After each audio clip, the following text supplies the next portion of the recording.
distinction that's, again, it's difficult to read, is between traditional versus more newer forms or actors in policy advisory systems.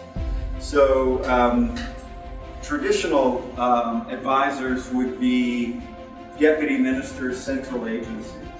Almost every political system that has some kind of cabinet structure with ministers and ministries will have embedded tradition, and this is true for any country that has a cabinet and a ministerial structure that's lasted for over a generation or two, will have embedded within those ministries ministerial advisory bodies. That's kind of fairly conventional. They advise the minister, they're bureaucrats, they're senior civil servants, they're deputy ministers, I'm using the Canadian terminology here. And that is traditional, conventional, and very widespread. What's begun in the literature, again, this is mostly for Western political systems, but what the literature is finding is that a new form, so there's new and old, new and traditional. The traditional bureaucratic advice, and these are bureaucrats that have long-term tenure, they have long experience, they're officials, they're normal, traditional officials in the bureaucracy. They're being supplanted, replaced, overshadowed to some extent by new cadres of political advisors that are appointed for the minister himself or herself. And they're not bureaucrats, they're not public officials, they're not part of the civil service. They're appointed by the minister to serve him or her, and when the minister leaves, they go too, they disappear. They're not there, with long-term employment. And more importantly, their purpose and their function is to apply a political lens on issues from the point of view of re-election. So whereas the civil servant advisor will say, Minister, you should be thinking about pension reform, because if you don't do it this way, these are the consequences for pensions and pension liabilities in 30 years. Very technical, very substantive advice. The political advisor says, Minister, if you don't do this, you won't get re-elected. Minister, if you don't do this, your social media is going to go crazy. Minister, if you do this, you're going to be in big trouble with the 18 to 22 demographic, because they're the ones who are not going to like you doing this or that. So it's pure, it's very political, it's very ideological, it's not technical or substantive. And that kind of advice is very different. So what we're seeing is a newer form, newer players in the policy advisory process. Anybody can lay out all the different pieces of the puzzle if you put them on a table. How you configure them in Iran, Canada, Qatar,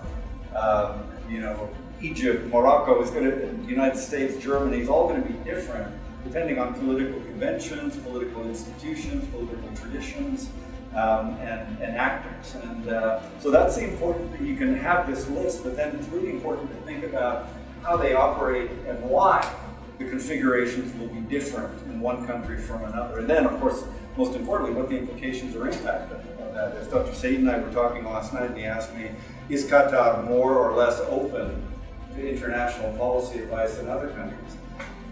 My answer is, I think, yes, because at least it's more visible. At least it's part of a conversation in a way that I didn't see in Canada, for example. At a very baseline requirement for a competent policy advisory system is competent technical advisors, technical competency in terms of the training and the capacity development within a given country. So, and when I say training and capacity, that is both within government and also outside government in terms of the quality of the work that's done in think tanks or research institutes, even in the media. Think about how important the media is in terms of generating public debate and discussion. So that then, okay, where does the training and the capacity building come from? It comes from places like yours here. It comes from schools of public policy and administration. It comes from the university sector more broadly, because you need to have engineers.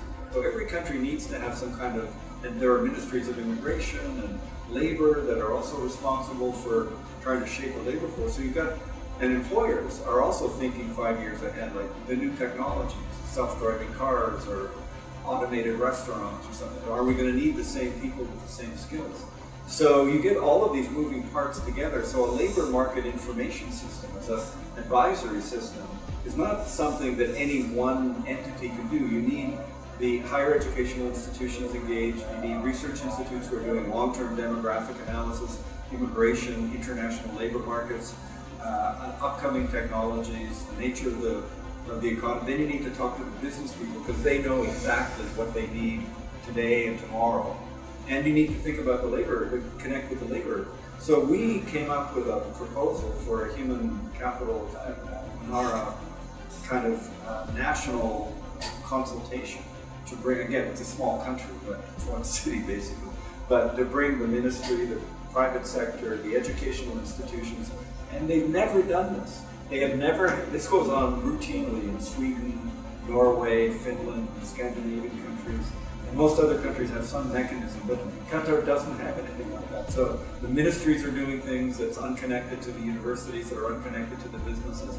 So we made a very simple suggestion, have a national consultative platform to bring the players together and think about how to design a national information system that may be an observatory or some kind of separate, going back to the gentleman's question, some kind of separate entity that will regularly produce information, future skills, what's needed in the educational sector, looking down the road and connect that to the different players, and do this on an ongoing basis to feed data to all of the different stakeholders and improve the labor market services. So that was a case where we're using local knowledge resources, hopefully, to advise the government and create something completely new. So